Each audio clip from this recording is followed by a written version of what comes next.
নমস্কার বন্ধুরা, সবাই কেমন আছেন? আশা করি সবাই ভালো আছেন। বং স্বাদবাহারে আপনাদের সবাইকে স্বাগত জানাচ্ছি। আজকে আমি শেয়ার করব পাঁচমেশালি আমের আচারের রেসিপি। এটি খেতেও যেরকম দুর্দান্ত হয় আর দেখতেও সেই রকম। দেখেই বোঝা যাচ্ছে, লোভ লাগছে না? আর বাড়িতেই যদি খুব বেশি ঝামেলা ছাড়াই এই রকম আচার তৈরি করে সংরক্ষণ করে রাখা যায়, তাহলে তো এই মুখরোচক স্বাদ যে কোনো সময় নেওয়া যেতে পারে। তাই এর জন্য যে উপকরণগুলো আমি নিয়েছি, কাঁচা আম, গাজর, আদা, পাতিলেবু আর কাঁচা লঙ্কা নিয়েছি। এবারে এগুলোকে এইভাবে কেটে নিয়েছি, ভালো করে আগে ধুয়ে নিয়েছি, জলটা ঝরিয়ে ভালো করে মুছে নিতে হবে। তারপর এভাবে কেটে নিয়েছি। এরপর এতে হলুদ গুঁড়ো দিয়ে ভালো করে মিশিয়ে রোদে 1 ঘন্টা শুকিয়ে নেব।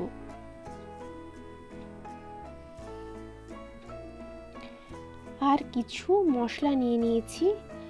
এতে রাই, সর্ষে, মৌরি, মেথি, জিরে আর শুকনো লঙ্কা আছে। এটা শুকনো কড়াইতে হালকাভাবে গরম করে ঠান্ডা হয়ে যাওয়ার পর গুঁড়ো করে নিয়েছি। এই দেখুন 1 ঘন্টা পর এই ধরনের হয়েছে, মানে কিছুটা শুকনো ভাব দেখা যাচ্ছে না?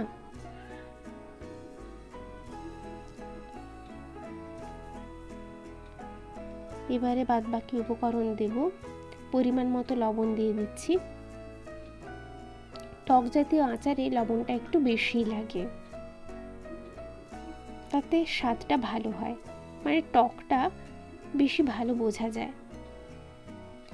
এবারে যে যেরকম পছন্দ করেন সেরকম অনুযায়ী তো অবশ্যই দেবেন। এরপর চিলি ফ্লেক্স দিয়ে দিচ্ছি আমি 2 চা চামচ। আপনারা লঙ্কা গুঁড়ো ইউজ করতে পারেন, আমার এইটাই বেশি ভালো লাগে তাই দিলাম।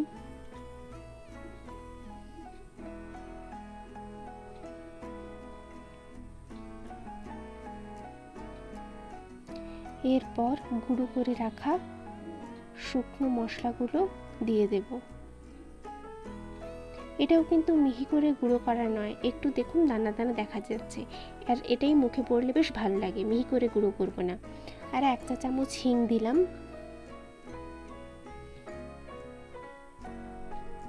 আর ভিনিগার দিয়ে দেব 3 চামচের মতো।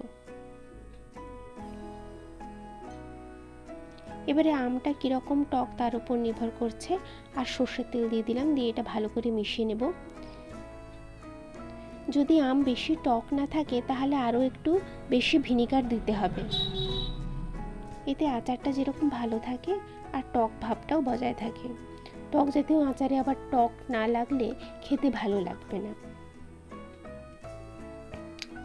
আর কালো জিরে দিয়ে দিলাম 2 চা চামচ। আরও একটু তেল দিয়ে দিলাম। আচারে তেলটাও একটু বেশি লাগে, বেশি ড্রাই তো ভালো লাগবে না। এটা ভালো করে মিশিয়ে নিচ্ছি। এতে অবশ্য বেশি তেল দেবো না মাখানোর সময়, মোটামুটি যাতে ভালো করে একটা মেশানো যায় সেই রকম। আর টেস্ট করে দেখলাম আরও কিছুটা লবণের প্রয়োজন, তাই আরও কিছুটা লবণ দিয়ে এইভাবে ভালো করে মিশিয়ে নেব। এরপর বয়ামে তেল দিয়ে বয়ামের গায়ে ভালো করে নেড়ে মাখিয়ে নিতে হবে ঘুরিয়ে ঘুরিয়ে। তারপরে এই মেশানো মশলা সমেত সমস্ত উপকরণ জারে ঢেলে দেব। আচার কিন্তু রেডি। এবারে কড়া রোদে 4-5 দিন রোদ খাইয়ে নিলে আচার একদম রেডি। তবে বর্ষাকালের সময় হয় কি, বর্ষাটা চলে গেলে তারপরে রোদে 2-1 দিন একটু রোদ খাইয়ে নিলে সারা বছর খুব ভালো থাকে। আর সব সময় আচারটা যখন নেওয়া হবে বয়াম থেকে, তখন যে চামচ বা যে জিনিসটাই ইউজ করা হবে সেটাই যেন জল না থাকে, ভালো করে মুছে ইউজ করলে আচার কিন্তু বহুদিন খুব ভালো থাকে। এবারে উপর থেকে সর্ষের তেল দিয়ে দেব আরও কিছুটা। এরপর 4-5 দিন রোদ খাওয়ালেই আচার কিন্তু একদম রেডি খাওয়ার জন্য।